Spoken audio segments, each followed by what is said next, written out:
Good morning my dear students, this is Umar Ahad. और बेटा हम पढ़ रहे हैं ह्यूमन रिप्रोडक्शन। और आज ह्यूमन रिप्रोडक्शन का बेटा हमारा लास्ट टॉपिक है और इसके साथ बेटा हमारा ह्यूमन रिप्रोडक्शन जो है वो कम्प्लीटली खत्म हो जाएगा। मतलब हम रिप्रोडक्शन ऑर्गेनिजम्स कंप्लीट करेंगे एंड ह्यूमन रिप्रोडक्शन कंप्लीट करेंगे, ठीक है ना। तो ह्यूमन रिप्रोडक्शन का आज का टॉपिक जो है हमारा बेटा वो है पार्टुरेशन। अगर आपको याद हो लास्ट क्लास में बेटा हमने एक इम्पोर्टेंट टॉपिक पढ़ा था और इम्पोर्टेंट टॉपिक था बेटा फीटल डेवलपमेंट और गेस्टेशन पीरियड। और हमने बेटा fetal development and gestation period के अंदर बेटा हमने कुछ इंपॉर्टेंट चीज़ों को डिस्कस किया था। हमने कुछ वीक्स को डिस्कस किया था बेटा, जहाँ पे मैंने आपको बोला था बेटा अगर हम पूरे गेस्टेशन पीरियड की बात करेंगे तो पूरा गेस्टेशन पीरियड 9 मंथ्स का होता है। और 9 मंथ्स को हम बेटा हम 3 ट्राइमेस्टर्स में डिवाइड करते हैं जो 3-3 मंथ्स के होते हैं बेटा। और इसके अलावा हमने देखा था 270 टू 280 डेज का टाइम पीरियड होता है। और अगर हम वीक्स की बात करें तो बेटा अराउंड अबाउट 36 टू 40 वीक्स का टाइम पीरियड होता है। तो ये हमने लास्ट क्लास में देखा था। मैंने आपको बोला था गेस्टेशन पीरियड का जो बायोलॉजिकल क्लॉक होता है, एक कैलकुलेशन ऑफ गेस्टेशन पीरियड का टाइम जो होता है बेटा कि मतलब कब गेस्टेशन पीरियड खत्म होगा, तो उस पर्टिकुलर टाइमिंग को कौन नोटिस करता है बेटा, एक हार्मोन नोटिस करता है। जिस स्पेशल हार्मोन को हम क्या बोलते हैं बेटा, जिसको हम CRH बोलते हैं। पूरा नाम क्या था बेटा, इसका पूरा नाम था कॉर्टिकोट्रोपिन रिलीजिंग हार्मोन नाम था बेटा उसका, ठीक है ना। तो हमने देखा था अगर CRH मतलब कॉर्टिकोट्रोपिन रिलीजिंग हार्मोन का अमाउंट जो है बेटा, कॉन्सेंट्रेशन जो है वो फीमेल के अंदर पहले से ही ज्यादा है, तो दैट मीन्स ऐसी फीमेल का बच्चा जल्दी पैदा होगा या प्री मेच्योर पैदा होगा। लेकिन अगर फीमेल की बॉडी में बेटा CRH का लेवल ड्यूरिंग गेस्टेशन पीरियड कम है तो वो ऑटोमेटिकली एंड के टाइम पे बढ़ेगा बेटा। तो अगर स्टार्टिंग में कम है तो डिलीवरी जो होगा बेटा वो डिले हो सकता है या नॉर्मल हो सकता है। लेकिन अगर ऑलरेडी ज्यादा है तो डिलीवरी हमेशा कैसे होता है, प्री मेच्योर बेबीज का होता है, ठीक है ना। फिर हमने वीक 1 की बात करी थी, तो वीक 1 में हमने बेटा cleavage, blastocyst formation and implantation देखा था। वीक 2 के अंदर हमने बेटा गैस्ट्रुलेशन देखा था। वीक 3 के अंदर हमने बेटा beginning of backbone formation and neural tube, brain and spinal cord का फॉर्मेशन शुरू हुआ था बेटा, वो देखा था। वीक 4 के अंदर हमने बेटा ब्लड वेसल्स, हार्ट, गट, अम्बिकल कॉर्ड का फॉर्मेशन देखा था। वीक 5 के अंदर हमने बेटा देखा था ब्रेन डेवलपमेंट कंप्लीट हो जाता है, लिम्बर्स बनते हैं, हार्ट ट्यूब के समान होता है और हार्ट बीट करना शुरू करता है। वीक 6 के अंदर हमने देखा था आईज एंड ईयर्स फॉर्म होते हैं बेटा। वीक 7 के अंदर हमने देखा था जितने भी इंपॉर्टेंट इंटरनल ऑर्गन्स थे वो बन जाते हैं। फेस का फॉर्मेशन होता है, माउथ एंड टंग बनता है एंड हैंड एंड फीट जो होते हैं बेटा, hand and feet like structures develop हो जाते हैं। इसके बाद हमने बेटा वीक 12 के अंदर देखा था फ्यूटस फुली फॉर्म हो जाता है। फ्यूटस मूव करना शुरू करता है लेकिन मूवमेंट को बेटा माँ ज्यादा फील नहीं कर पाती है और सेक्स ऑर्गन्स डेवलप हो जाते हैं। वीक 20 के अंदर हमने देखा था बेटा hair follicles, eyebrows, eye lashes, fingerprints, nails, hand grip, ये सब कुछ डेवलप होता था बेटा, ठीक है ना। तो चलो हम उस पर ज्यादा ध्यान अभी नहीं देंगे बिकॉज वो हमने ऑलरेडी पढ़ लिया है। फिर अगर आपको याद हो बेटा जब हम वीक 36 टू 40 पे पहुंचे थे, मैंने बोला था बेटा ये वीक ऐसा होता है जहाँ पे बच्चा जो है वो जन्म लेने के लिए तैयार होता है, it is ready to get delivered या it is ready to take birth बेटा, ठीक है ना। तो ये जो जन्म लेने की प्रक्रिया होती है बेटा at the end of gestation period, जब गेस्टेशन पीरियड खत्म होने वाला होता है, +- 7 डेज आप कर सकते हैं बेटा। तो होता क्या है बेटा, ये यूट्रस जो होता है बेटा, ये फीमेल की बॉडी जो होती है वो कोशिश करती है बेटा एक फुल टर्म यंग वन को बॉडी से बाहर निकालने के लिए, ठीक है ना। तो ये जो प्रोसेस होता है बेटा एक फुल टर्म यंग वन को बॉडी से बाहर ले आना, एक फुल टर्म यंग वन को बेटा यूट्रस से बाहर ले आना, this process of expelling of full term young one through birth canal बेटा, ये याद रखना, डेफिनेशन में बता रहा हूँ, the process of expelling of full term young one, ठीक है ना। The process of expelling, expelling मतलब बाहर निकालना बेटा, of a full term young one, ठीक है ना, through birth canal. Birth canal को कौन कौन बनाता है बेटा, यूट्रस बनाता है, सर्विक्स सर्वाइकल कैनाल बनाता है एंड वेजाइना बनाता है। तो जब इस बर्थ कैनाल से बेटा एक कंप्लीटली डेवलप्ड बच्चा बाहर आएगा, दिस प्रोसेस को हम क्या बोलते हैं, इसी को हम बेटा पार्टरेशन बोलते हैं और इसको हम लेबर भी बोलते हैं। तो लेबर एंड पार्टरेशन का मतलब क्या होता है, पार्टरेशन का मतलब हुआ बेटा जन्म देना, ठीक है ना, या बच्चे का जन्म होना बेटा, ठीक है ना। इसको हम लेबर भी बोलते हैं, इसको हम कॉमन लैंग्वेज में बेटा डिलीवरी भी बोलते हैं। तो डिलीवरी का मतलब क्या है, पार्टरेशन का मतलब क्या है, लेबर का मतलब क्या है, इसका मतलब होता है expelling of full term young one through birth canal बेटा, मतलब एक फुल टर्म यंग वन को बर्थ कैनाल से बाहर लाना, इस प्रोसेस को हम क्या बोलते हैं बेटा, इसको हम पार्टुरेशन बोलते हैं। समझ गए ना? चलिए बेटा, अब पार्टुरेशन जो होता है बेटा, इस पार्टुरेशन वाले टॉपिक में हमको तीन मेजर चीजें जो है बेटा वो डिस्कस करनी पड़ेगी। पहला जो है बेटा हमको डिस्कस करना पड़ेगा कि, एक मिनट बेटा वेट कर लीजिए।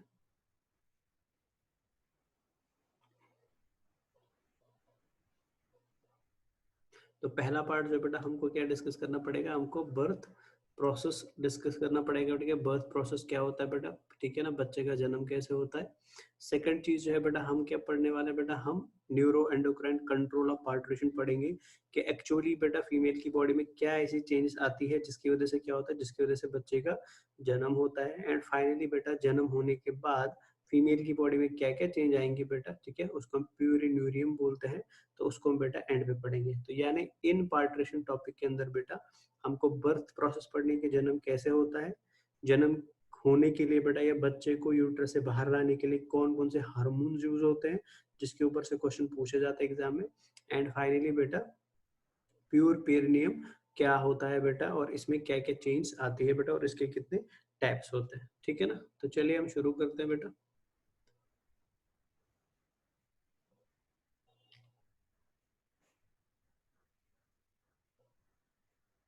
चलिए, अब पार्टरेशन जो होता है बेटा, पार्टरेशन एक लैटिन वर्ड से निकला है बेटा, उसका नाम है पार्ट्यूरिटियो बेटा।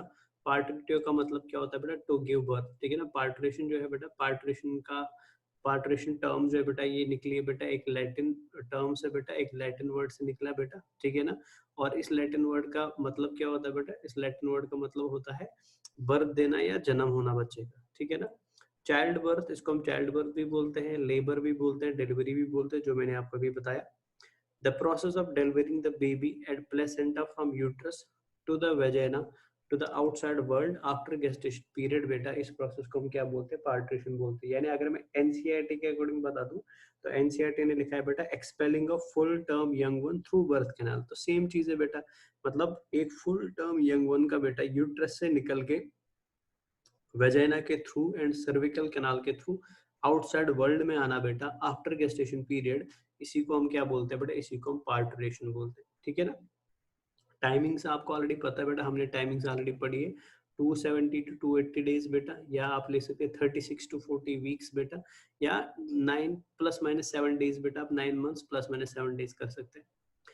कैसे होता है बेटा, ये इंड्यूस्ड बाय कॉम्प्लेक्स, ये इंपॉर्टेंट याद रखना बेटा कि पार्टरेशन क्या है बेटा, it's a neuro endocrine process बेटा। ठीक है ना, ये एक न्यूरो एंडोक्राइन फिनोमेना है, मतलब इसमें बेटा नर्वस सिस्टम भी यूज होगा एंड एंडोक्राइन ग्लैंड्स भी यूज होंगे। कौन कौन सा ग्लैंड होगा वो हम आगे पढ़ेंगे, कौन कौन सा हार्मोन होगा, लेकिन अभी एग्जाम के लिए याद रखना बेटा पार्टरेशन क्या होता है बेटा, पार्टरेशन एक न्यूरो एंडोक्राइन फिनोमेना होता है। न्यूरो एंडोक्राइन फिनोमेना का मतलब क्या हुआ कि नर्वस सिस्टम भी यूटिलाइज होगा बेटा एंड हार्मोन्स भी बॉडी में यूटिलाइज किए जाते हैं, किसको बाहर लाने के लिए बेटा, फुल टर्म बेबी को बाहर लाने के लिए। ठीक है ना, which is triggered by fully formed foetus and placenta. और उस पूरे न्यूरो एंडोक्राइन फिनोमेना को सबसे पहले शुरू कौन करेगा बेटा, सबसे पहले एक्टिवेट कौन करेगा, इसको एक्टिवेट खुद फीटस करता है एंड प्लेसेंटा करता है। मतलब बच्चे को कब बाहर आना है बेटा, उस पर्टिकुलर चीज का सिग्नल जो आएगा बेटा वो कहाँ से आएगा, वो फीटस से आएगा एंड प्लेसेंटा से आएगा। ठीक है, तो मतलब फीटस एंड प्लेसेंटा कुछ केमिकल्स रिलीज करेंगे, जिन केमिकल्स की वजह से बेटा किसकी शुरुआत होगी,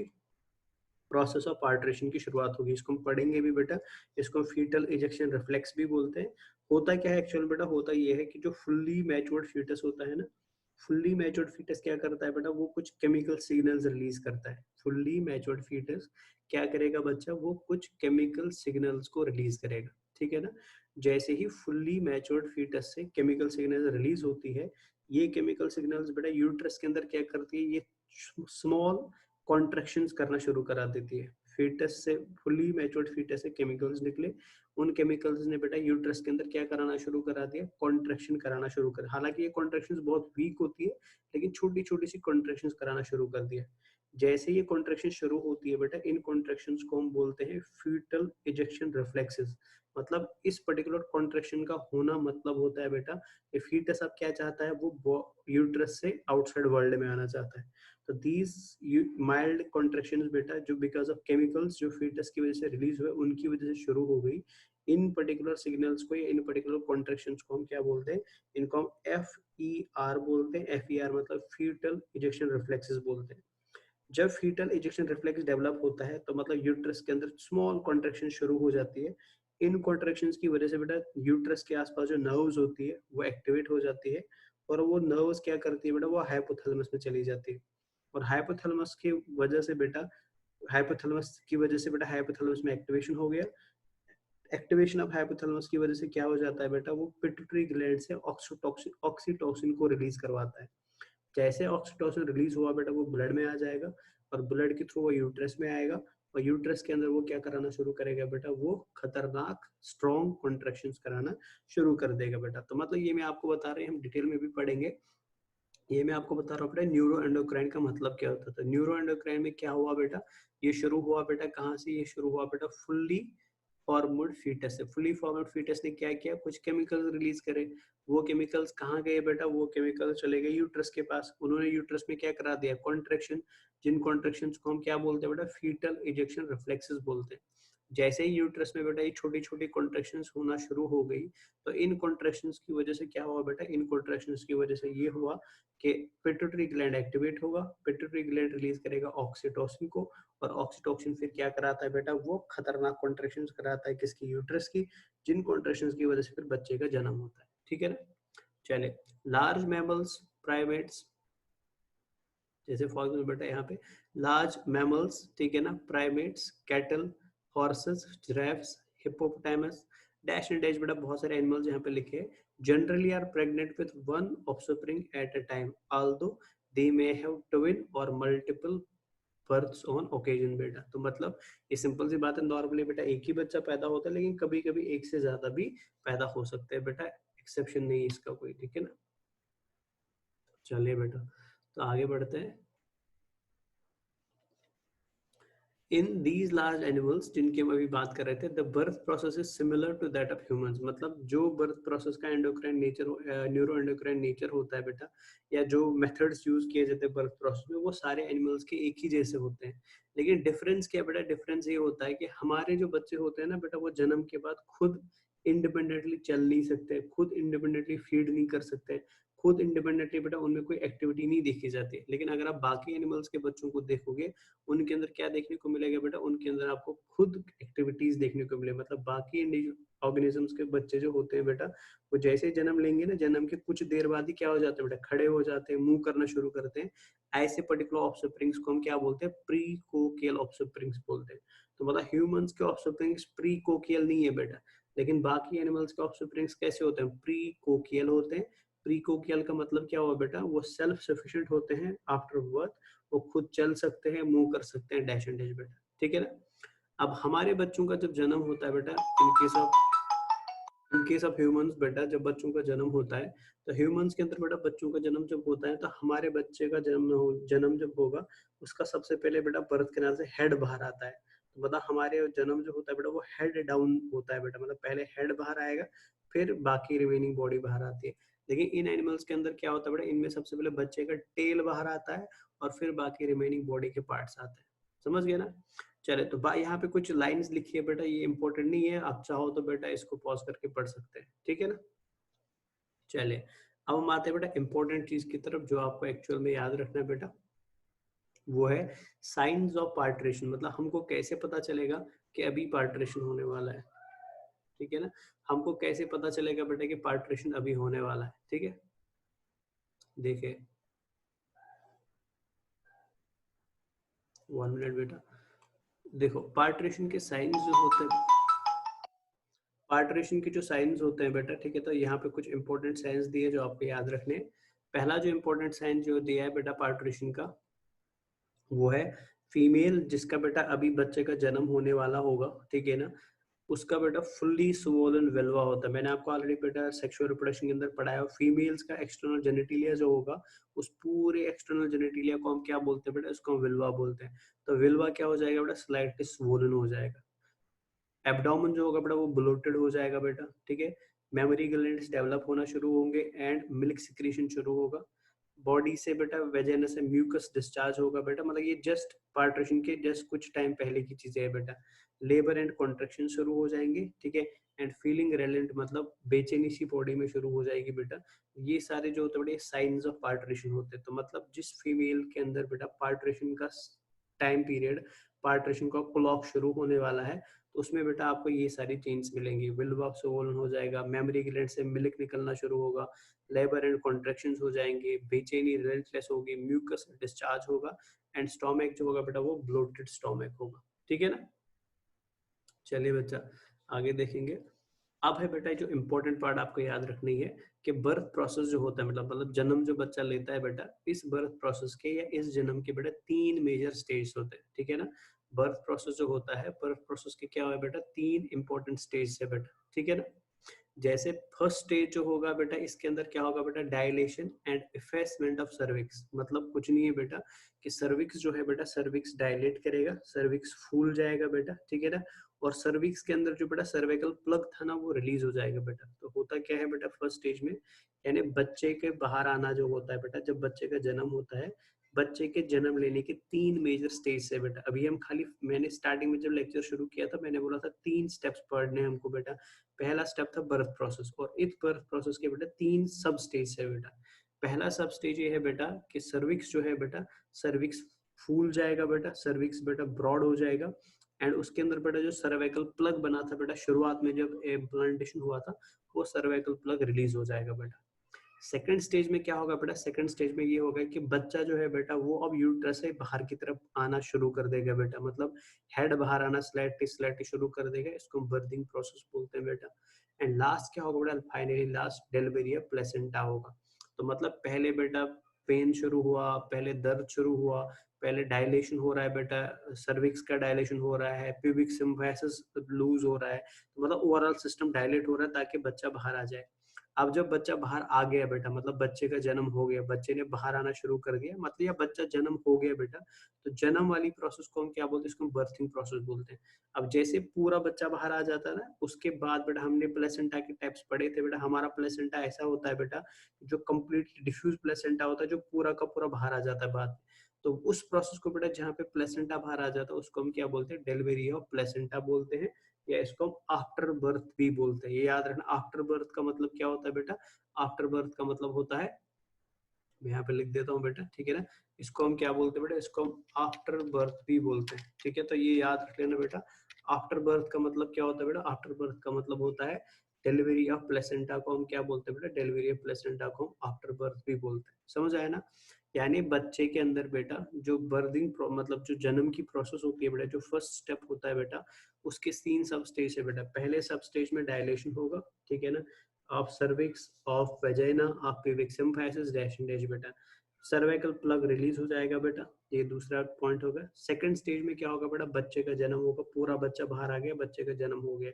जैसे बच्चे का जन्म होगा बेटा, तो कुछ समय बाद बेटा अब क्या आएगा, प्लेसेंटा बाहर आएगा। रिमूवल ऑफ प्लेसेंटा या release of placenta from body बेटा, इसको हम क्या बोलते हैं, इसको हम आफ्टर बर्थ भी बोलते हैं। समझ गया ना। तो कितने स्टेप्स है बेटा पार्ट्रेशन के, 3 स्टेप्स है। First dilation and effacement, second berthing process and third delivery of placenta, जिसको हम आफ्टर बर्थ भी बोलते हैं। ठीक है ना।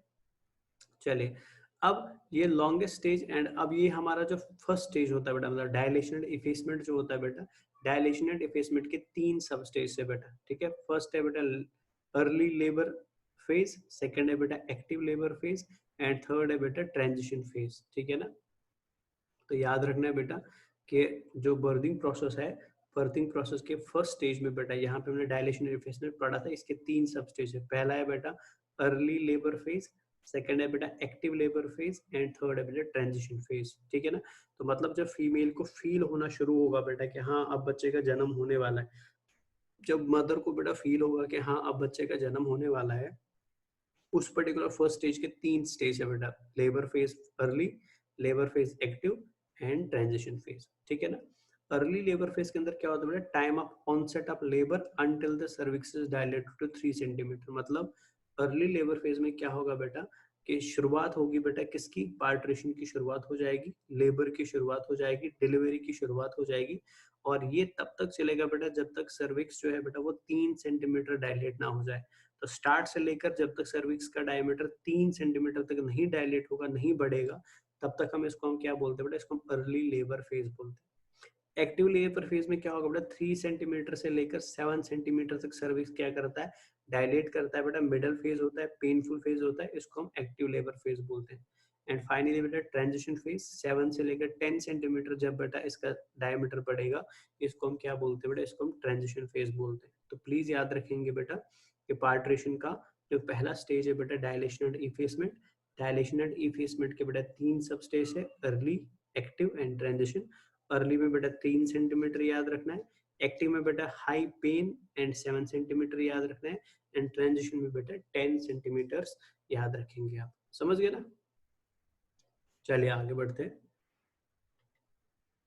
अब आते हैं बेटा फर्स्ट स्टेज की तरफ। The first stage dilation effacement of cervix, ये कब तक चलेगा बेटा, ये राउंड अबाउट 2 से लेकर 12 आवर्स तक चलता है। तो पहला स्टेज जो हमारा बेटा डायलेशन इफेसमेंट, जिसमें बेटा बच्चा थोड़ा थोड़ा बाहर आ रहा होगा, सर्विक्स फूल रहा है, यूट्रस खतरनाक कॉन्ट्रैक्ट कर रहा है, ठीक है ना, पानी ब्रेक मतलब वाटर बैग ब्रेक हो गया बेटा, ठीक है।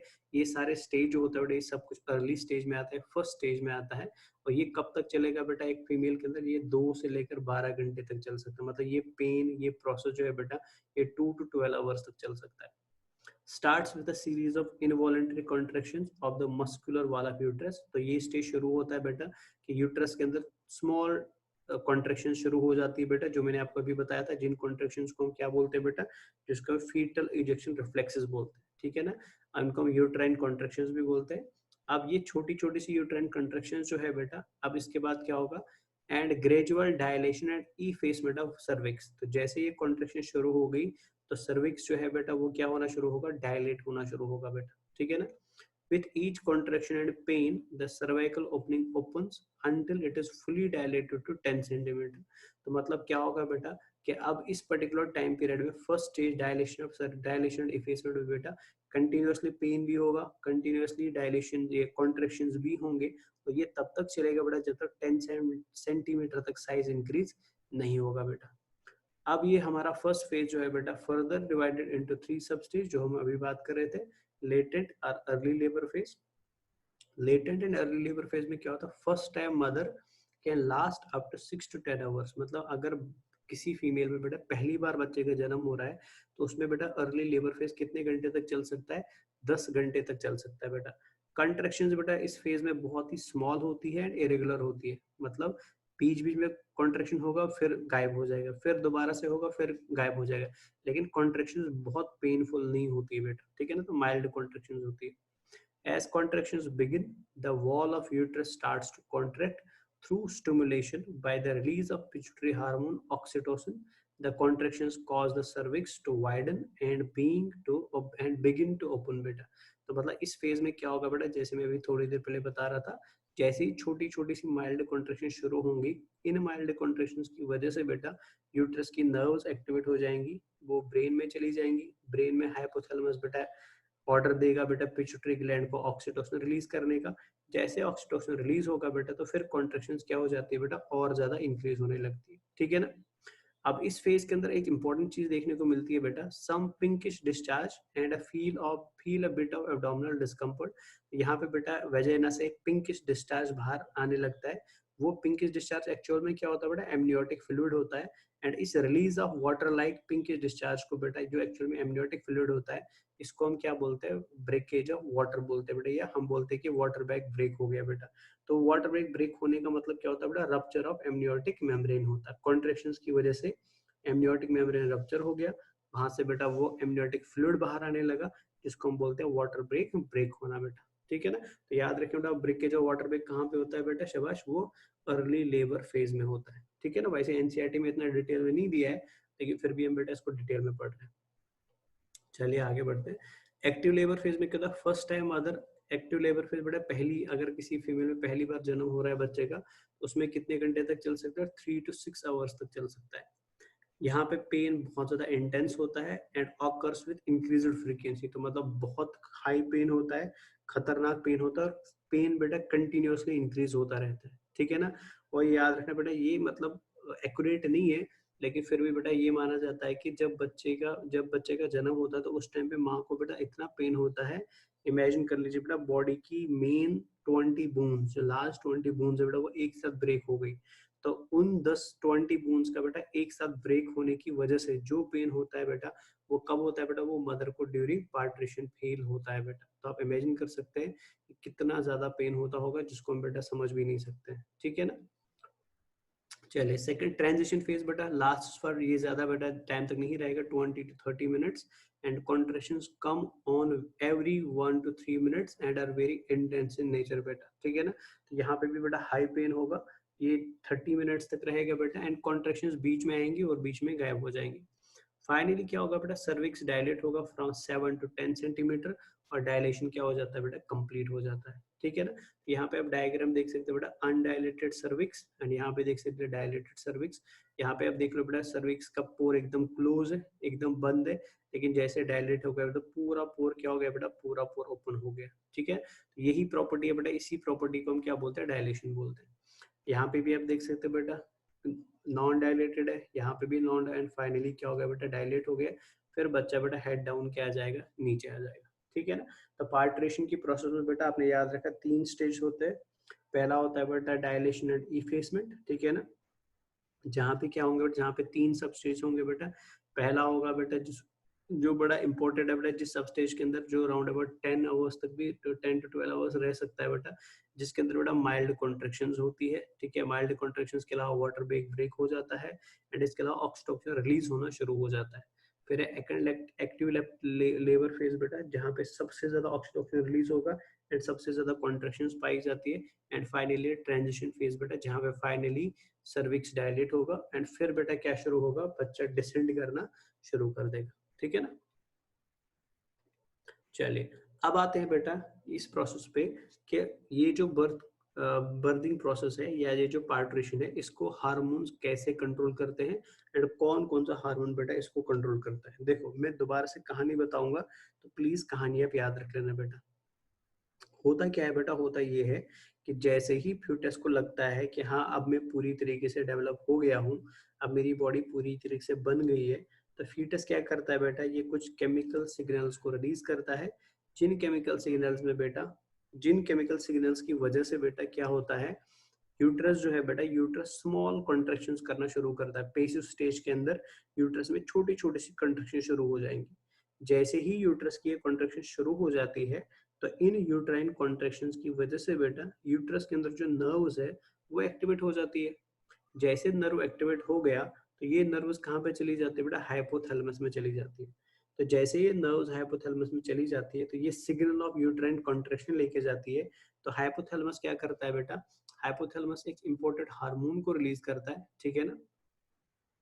हाइपोथैलेमस रिटर्न में क्या करेगा बेटा, हाइपोथैलेमस एक इंपॉर्टेंट हार्मोन को रिलीज करता है, जिस इंपॉर्टेंट हार्मोन को हम क्या बोलते हैं बेटा, जिस इंपॉर्टेंट हार्मोन को हम नाम देते हैं CRH नाम देते हैं। समझ गए ना, एक मिनट होल्ड कर लीजिए बेटा।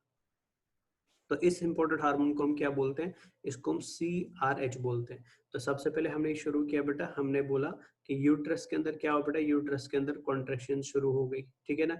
यूट्रस के अंदर जब कॉन्ट्रेक्शन शुरू हो गई, तो बेटा कॉन्ट्रेक्शन की सिग्नल को किसने रिसीव किया बेटा, इसको रिसीव किया, नर्व्स ने रिसीव किया बेटा। जब नर्व्स के पास सिग्नल आया बेटा, ये किस पे आ गई बेटा, ये हाइपोथैलेमस के पास आ गई बेटा। तो ये हाइपोथैलेमस में जब पहुंची, तो हाइपोथैलेमस ने क्या किया बेटा, हाइपोथैलेमस ने एक हार्मोन रिलीज कर दिया, जिस हार्मोन को हम CRH हार्मोन बोलते हैं, कॉर्टिकोट्रोपिन रिलीजिंग हार्मोन बोलते हैं, ठीक है ना। अब ये कॉर्टिकोट्रोपिन रिलीजिंग हार्मोन जो है बेटा, ये कॉर्टिकोट्रोपिन रिलीजिंग हार्मोन क्या करता है, ये एंटीरियर पिट्यूटरी के पास जाएगा, ठीक है। ऑक्सीटोसिन भी इधर से रिलीज होगा, लेकिन उसको हम अभी देखेंगे। तो ये CRH जो है बेटा, कॉर्टिकोट्रोपिन रिलीजिंग हार्मोन, ये एंटीरियर पिट्यूटरी के पास जाएगा बेटा, और एंटीरियर पिट्यूटरी से एक हार्मोन रिलीज होता है बेटा, जिसको हम ACTH बोलते हैं। ACTH मतलब एड्रेनो कॉर्टिकोट्रोपिक हार्मोन बोलते हैं। एड्रेनोकॉर्टिकोट्रोपिक हार्मोन बेटा एड्रेनल कॉर्टेक्स पे आता है, और एड्रेनल कॉर्टेक्स से बेटा वो एक हार्मोन को रिलीज कराता है, स्टेरॉयडल हार्मोन है बेटा ये, जिसको हम क्या बोलते हैं, जिसको हम कॉर्टिसोल बोलते हैं, ठीक है ना। आप इस डायग्राम बेटा इन्होंने यहाँ पे खत्म कर दिया, अब मैं आपको इसके आगे बताने वाला हूँ। कॉर्टिसोल क्या करता है बेटा, कॉर्टिसोल प्लेसेंटा के पास चला जाएगा, ठीक है। यहाँ पे लिख देता हूँ बेटा,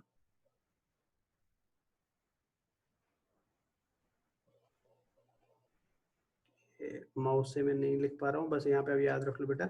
कॉर्टिसोल किसके पास चला गया बेटा, प्लेसेंटा के पास चला गया, और प्लेसेंटा क्या करता है बेटा, प्लेसेंटा एक स्पेशल केमिकल को रिलीज करता है, एक हार्मोन को रिलीज करता है जिनको हम प्रोस्टाग्लैंडिन्स बोलते हैं। तो प्लीज याद रख लेना, बर्थ पार्ट्रेशन के अंदर सारे बच्चों को बेटा ऑक्सीटोसिन का नाम याद होता है, लेकिन ये हार्मोन जो मैं अभी बता रहा हूँ ये भी इंपॉर्टेंट है बेटा, इनको कोई याद नहीं रखता है। तो प्लीज याद रखना बेटा, माइल्ड कॉन्ट्रैक्शन शुरू हो गई, माइल्ड कॉन्ट्रैक्शन शुरू की वजह से हाइपोथैलेमस एक्टिवेट हो गया, हाइपोथैलेमस एक्टिवेट होकर बेटा रिलीज कर रहा है सीआरएच, सीआरएच क्या है बेटा, एंटीरियर पिट्यूटरी के पास, उसने बेटा एड्रेनोकॉर्टिकोट्रोपिन रिलीज हार्मोन रिलीज किया, वो गया एड्रेनल कोर्टेक्स के पास, उसने कॉर्टिसोल रिलीज किया, और कॉर्टिसोल किसके पास चला गया, प्लेसेंटा के पास। और प्लेसेंटा क्या करता है बेटा, ये एक हार्मोन को रिलीज करता है, जिस हार्मोन को हम क्या बोलते हैं बेटा, मैं यहाँ पे नाम लिख रहा हूँ, हाँ, जिस हार्मोन को हम क्या बोलते हैं बेटा, जिसको हम प्रोस्टाग्लैंडिन बोलते हैं, ठीक है ना।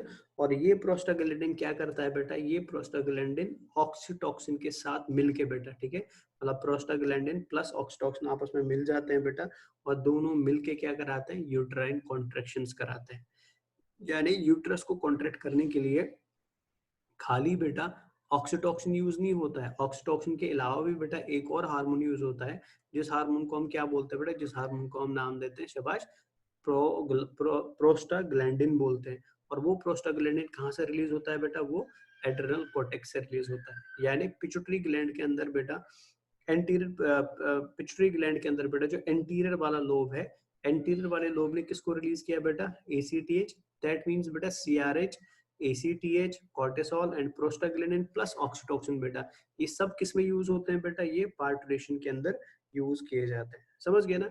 अब जिस टाइम पे बेटा हाइपोथैलेमस से सीआरएच रिलीज होगा, और सीआरएच की वजह से एंटीरियर पिट्यूटरी से क्या निकलेगा, एसीटीएच निकलेगा, सेम टाइम पे बेटा पिट्यूटरी ग्लैंड से पोस्टीरियर पिट्यूटरी से बेटा, ये याद रख लेना, सेम टाइम पे बेटा पोस्टीरियर पिट्यूटरी से और एक हार्मोन रिलीज होता है, जिस हार्मोन को हम क्या बोलते हैं बेटा, जिस हार्मोन को हम ऑक्सीटोसिन बोलते हैं।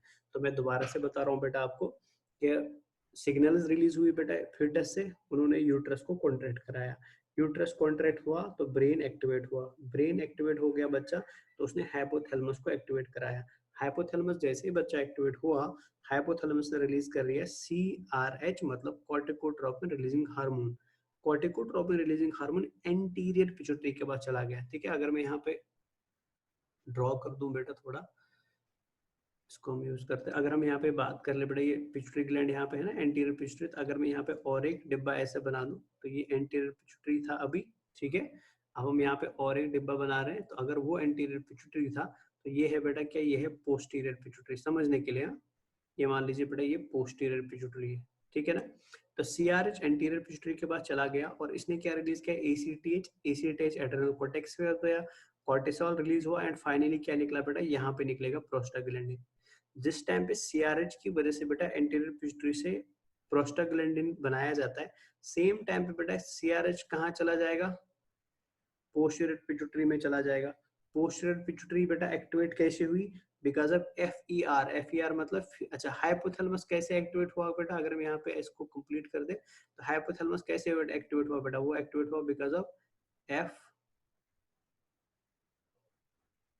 ई, ठीक है ना, आर, एफ ई आर मतलब फीटल इजेक्शन रिफ्लेक्स बेटा, ठीक है। तो ये एफ ई आर से रिलीज हुआ। एफ ई आर बेटा कहाँ से एक्टिवेट हुआ था, एफ ई आर एक्टिवेट हुआ था बिकॉज यूट्रस के अंदर क्या शुरू हो गई थी बेटा, यूट्रस के अंदर कॉन्ट्रेक्शन शुरू हो गई थी बेटा, ठीक है ना। और उन कॉन्ट्रेक्शंस को किसने शुरू कराया था, फीटस ने बेटा केमिकल्स रिलीज करे थे। तो जैसे फीटस केमिकल रिलीज करेगा, यूट्रस कॉन्ट्रैक्ट करेगा, यूट्रस कॉन्ट्रैक्ट करेगा, तो फीटल इजेक्शन रिफ्लेक्स एक्टिवेट होगा, फीटल रिफ्लेक्स एक्टिवेट होगा, ब्रेन एक्टिवेट होगा, ब्रेन हाइपोथैलेमस को एक्टिवेट कराएगा, हाइपोथैलेमस रिलीज कराएगा सीआरएच। तो सीआरएच क्या करता है बेटा, CRH anterior pituitary and posterior pituitary पे जाएगा, एंटीरियर पिट्यूटरी से वो रिलीज करवाता है एड्रेनोकॉर्टिकोट्रोपिन हार्मोन, जो आगे जाके फिर एड्रेनल ग्लैंड पे जाएगा, और एड्रेनल ग्लैंड के थ्रू बेटा किसको रिलीज कराता है, कॉर्टिसोल को, एंड कॉर्टिसोल आगे किसको बनाता है बेटा, प्रोस्टाग्लैंडिन को, ठीक है ना। सेम तरीके से बेटा सीआरएच गया पोस्टीरियर पिट्यूटरी के पास, एंड पोस्टीरियर पिट्यूटरी ने क्या रिलीज किया बेटा, इसने रिलीज किया शाबाश ऑक्सीटोसिन रिलीज किया बेटा। तो यहां से निकला प्रोस्टाग्लैंडिन, यहाँ पे ऑक्सीटोसिन, दोनों आपस में मिल जाते हैं, और क्या कराते हैं बेटा, यूट्रस के अंदर स्ट्रॉन्ग यूट्राइन कॉन्ट्रैक्शंस कराते हैं बेटा। समझ गए ना, समझ आया सबको बच्चा। क्लियर हो गया ना? तो प्लीज याद रखें बेटा, ये पूरा सीक्वेंस इंपॉर्टेंट है और एग्जाम में बेटा ये पूरा सीक्वेंस पूछा जाता है। एंड आई होप बेटा कि आप इस सीक्वेंस में कुछ भी नहीं भूलेंगे, सारी चीजें अच्छे से याद रखेंगे बेटा, ठीक है। अब यहाँ पे जो एक्सीज आप देख रहे हैं बेटा, हाइपोथैलेमस लिंक्ड है बेटा एंटीरियर पिट्यूटरी से, एंटीरियर लिंक्ड है एड्रेनल कोर्टेक्स से। इस एक्सीज को हम क्या बोलते हैं बेटा, इसको हम HPA एक्सीज बोलते हैं। यानी फॉर पार्टुरेशन बेटा कौन सी एक्सीज यूज होती है, HPA एक्सीज यूज होते हैं। Hypothalamus, anterior pituitary and adrenal cortex की एक्सीज यूज होती है बेटा। और एंटीरियर पिट्यूटरी के साथ साथ बेटा पोस्टीरियर पिट्यूटरी भी इंपॉर्टेंट है, समझ गए ना? चलिए देख लेते क्या लिखा है बेटा। Neuroendocrine control, parturition is induced by a complex neuroendocrine mechanism which is triggered by fully formed foetus. मतलब इस पूरे सिस्टम को बेटा, इस पूरे न्यूरोएंडोक्राइन कंट्रोल को बेटा कौन शुरू कराता है, वो खुद फीटस शुरू कराता है। बिकॉज अब फीटस क्या चाहता है बेटा, बाहर आना, तो इसलिए उसने क्या रिलीज की, केमिकल्स रिलीज की। केमिकल्स रिलीज होके बेटा, जो मैंने आपको अभी साइकिल पूरा बता दिया, वो शुरू होगा। अब इन पर्टिकुलर केमिकल्स के रिलीज होने की वजह से फीटस में बेटा कॉन्ट्रैक्शंस होंगी, जिसको हम फीटल इजेक्शन रिफ्लेक्स या फीटल इजेक्शन कॉम्प्लेक्स बोलते हैं बेटा। The fetal hypothalamo-pituitary adrenal axis is obligatory for the initiation of parturition। मतलब पार्टरेशन को शुरू करने के लिए बेटा हाइपोथैलेमस का, एंटीरियर पिट्यूटरी का एंड एड्रेनल कोर्टेक्स का होना जरूरी होता है। अगर ये है तभी पार्टरेशन होगा। और इनके हार्मोन्स इंपॉर्टेंट है, वो आपको याद रखने बेटा, ठीक है ना। चलिए, during stage 2 of parturition the foetus engages the cervix. ठीक है ना, फीटस ने बेटा सर्विक्स के ऊपर काम कर रहा है बेटा, एंगेज मतलब सर्विक्स के ऊपर मोस्टली काम कर रहा है। This initiates neuro endocrine reflex. इसकी वजह से क्या होगा बेटा, इस पर्टिकुलर इनिशिएशन की वजह से होगा बेटा शुरू, जो हम अभी पढ़ रहे थे बेटा, न्यूरो एंडोक्राइन रिफ्लेक्स शुरू होगा बेटा, ठीक है ना, जिसको हम क्या बोलते हैं, फीटल इजेक्शन रिफ्लेक्स बोलते हैं। और इस रिफ्लेक्स के लिए हम बेटा एक स्पेशल नाम भी यूज करते हैं, जो बेटा बुक में नहीं लिखा है, लेकिन प्लीज आप इसको याद रखेंगे। इसके लिए हम बेटा और एक स्पेशल वर्ड यूज करते हैं बेटा, इसके लिए हम और एक स्पेशल नाम यूज करते हैं। और वो नाम क्या है बेटा शाबाश, वो है फर्ग्यूसेंस। ये याद रखना बेटा, इसके लिए हम क्या यूज करते हैं बेटा, फर्ग्यूसेन रिफ्लेक्स यूज करते हैं, ठीक है ना। तो फर्ग्यूसेन रिफ्लेक्स का मतलब क्या होता है बेटा, फीटल इजेक्शन रिफ्लेक्स होता है, जिसको किसने शुरू किया बेटा, जिसको फीटस ने खुद शुरू किया, ठीक है ना। और फर्ग्यूसेन रिफ्लेक्स जो होता है बेटा, it is an example of positive feedback. Positive feedback का मतलब होता है अब इस रिफ्लेक्स की वजह से बच्चे का जन्म होगा। नेगेटिव होता अगर इसकी वजह से जन्म नहीं होता। मान लो अगर इस रिफ्लेक्स की वजह से बच्चा बाहर नहीं आ पाता, तब ये नेगेटिव होता है। लेकिन इसकी वजह से हमेशा बच्चे का जन्म होगा, इसलिए इसको पॉजिटिव फीडबैक मैकेनिज्म बोलते हैं बेटा। अब इसकी वजह से क्या होगा बेटा, which occurs when stretch receptors in cervix are stimulated. जैसे सर्विक्स एंड यूट्रस के अंदर स्ट्रेच रिसेप्टर्स एक्टिवेट हो जाते हैं, उनकी जो नर्व एंडिंग्स होती है बेटा, जो मैं अभी बता रहा था, सेंसरी नर्व एंडिंग्स होती है बेटा, वो एक्टिवेट हो जाती है। और उनके एक्टिवेशन की वजह से एक नर्व इम्पल्स जनरेट हो जाता है, जो कहाँ चला जाएगा, जो हाइपोथैलेमस में चला जाएगा। वही है जो हम अभी पढ़ रहे थे। अब न्यूरो एंडोक्राइन सेल्स जो होती है बेटा हाइपोथैलेमस के अंदर, किस रीजन में बेटा शाबाश, एंटीरियर एंड पोस्टीरियर रीजन में बेटा वो एक्टिवेट हो जाएंगे बेटा। जिन सेल्स को हम क्या बोलते हैं, para ventricular and supra optic nuclei बोलते हैं बेटा, ठीक है ना। ये सेल्स है बेटा हाइपोथैलेमस के, और कुछ नहीं है। याद रखना बेटा, हाइपोथैलेमस की वो सेल्स जो ऑक्सीटोसिन को रिलीज करती है बेटा, उनको हम क्या बोलते हैं, पैरा वेंट्रिकुलर सुप्रा ऑप्टिक न्यूक्लियाई बोलते हैं बेटा। ये डीपोलराइज हो जाती है, डीपोलराइज का मतलब ये एक्टिवेट हो जाती है, और क्या रिलीज करते हैं बेटा, ऑक्सीटोसिन को रिलीज करती है, ठीक है ना। पारस नर्वोसा कुछ नहीं बेटा, एंटीरियर पिट्यूटरी को पारस नर्वोसा भी बोलते हैं, ठीक है ना। Oxytocin enters blood circulation, oxytocin blood circulation में पहुंचेगा and acts on the oxytocin receptors in the myometrium.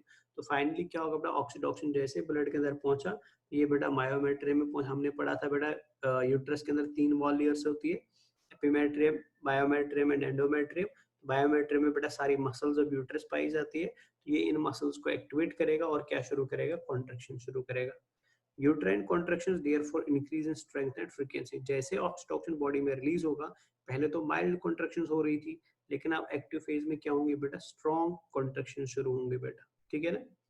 Oxytocin concentration continues to rise, exhibiting positive feedback until the fetus is expelled, thus the cervical stimulation ceases। तो मतलब जैसे जैसे oxytocin का level बेटा blood के अंदर बढ़ता रहेगा, हर एक कॉन्ट्रैक्शन के साथ बेटा ऑक्सीटोसिन का लेवल जो है बेटा ब्लड में कंटिन्यूसली इंक्रीज होता रहता है।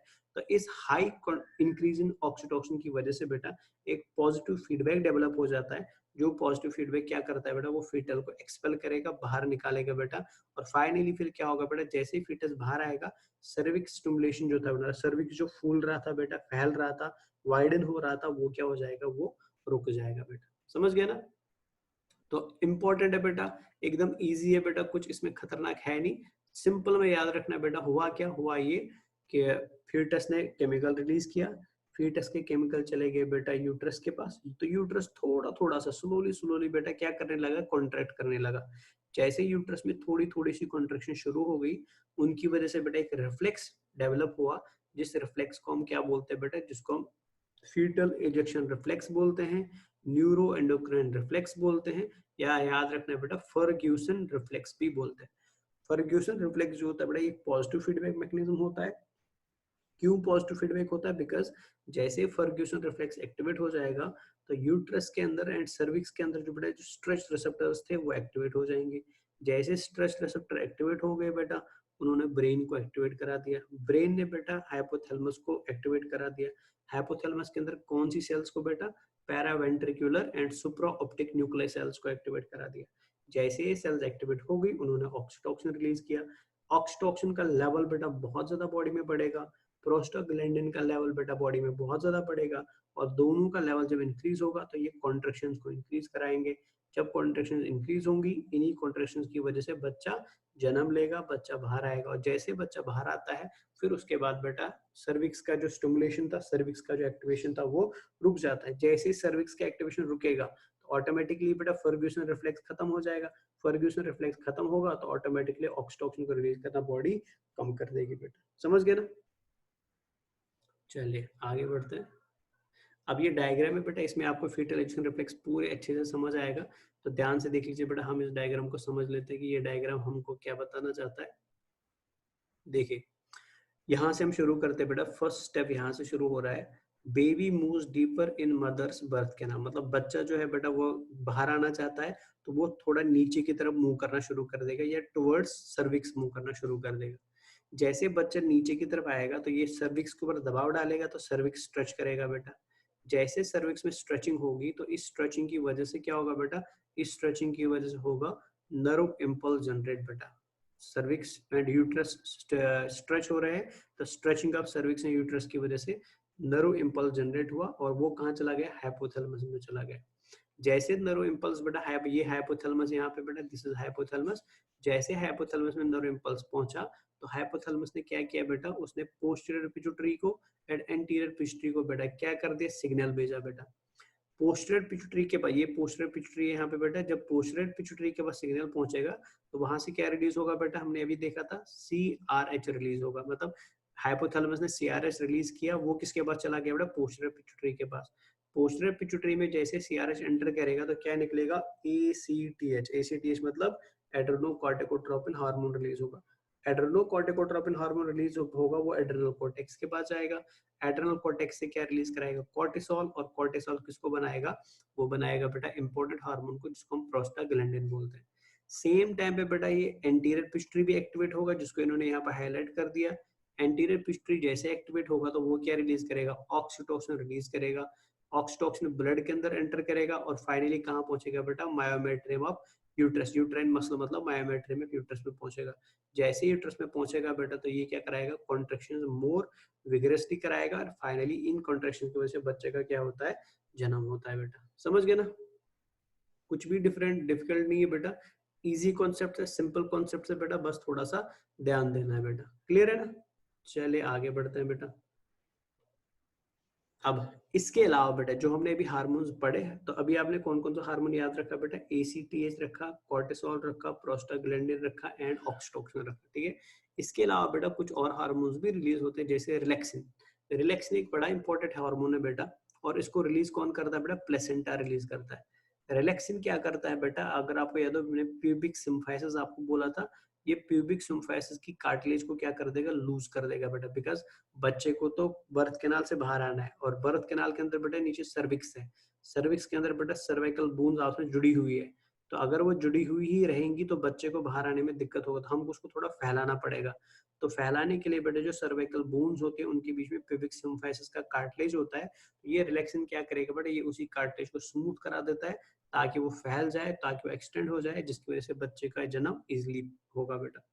Towards the end of pregnancy, relaxation promotes rupture of membranes surrounding the fetus and growth, opening and softening of cervix and vagina to aid the process of childbirth. This causes softening of connective tissue in the cervix and promotes elasticity of pelvic ligaments. Pelvic ligament मतलब pubic symphysis, thus preparing the birth canal so that passage of fetus can occur with relative ease. Estrogen is the most important hormone in preparation for parturition. कैसे बेटा? It stimulates synthesis of enzyme involved in prostaglandin synthesis बेटा, मतलब जो मैं अभी आपको बताया था कॉर्टिसोल, तो कॉर्टिसोल जैसे निकलेगा बेटा तो कॉर्टिसोल जो है बेटा एस्ट्रोजन को एक्टिवेट करेगा एंड एस्ट्रोजन एंजाइम बनाएगा बेटा जो प्रोस्टाग्लैंडिन की सिंथेसिस में मदद करेगा बेटा, ठीक है ना। चलिए, तो ये नीचे वाली लाइन आप पढ़ सकते हैं बेटा, बिफोर लेबर। तो चलिए बेटा, हमने एस्ट्रोजन के बारे में बात कर रहे थे, तो मैंने रिलैक्सिन के बारे में हम पहले बात कर रहे थे, तो मैंने रिलैक्सिन के बारे में आपको बोला बेटा, रिलैक्सिन जो होता है बेटा ये प्रमोट करता है बेटा रप्चर ऑफ मेम्ब्रेन्स को जो फीटस को सराउंड करते हैं, ठीक है ना। और इसी रिलैक्सिन की वजह से बेटा वाटर बैग जो है बेटा वो ब्रेक हो जाता है, ये सर्विक्स को सॉफ्ट करता है बेटा ताकि इजिली बेटा वो डिस्टेंड हो सके, वो बेटा वाइडन हो सके, जिसकी वजह से बेटा इजी पैसेज मिलेगा किसको, फीटस को बाहर आने के लिए, ठीक है ना। फिर एस्ट्रोजन की हम बात कर रहे थे, तो एस्ट्रोजन इंपॉर्टेंट हार्मोन था पार्टरेशन के लिए बिकॉज वो प्रोस्टाग्लैंडिन एंजाइम बनाने वाले जो एंजाइम्स है बेटा उनको सिंथेसाइज करता है, उनको सिंथेसाइज करने में मदद करता है, जैसे फॉस्फोलाइपेज A2 जिसको PLA2 हम बोलते हैं बेटा।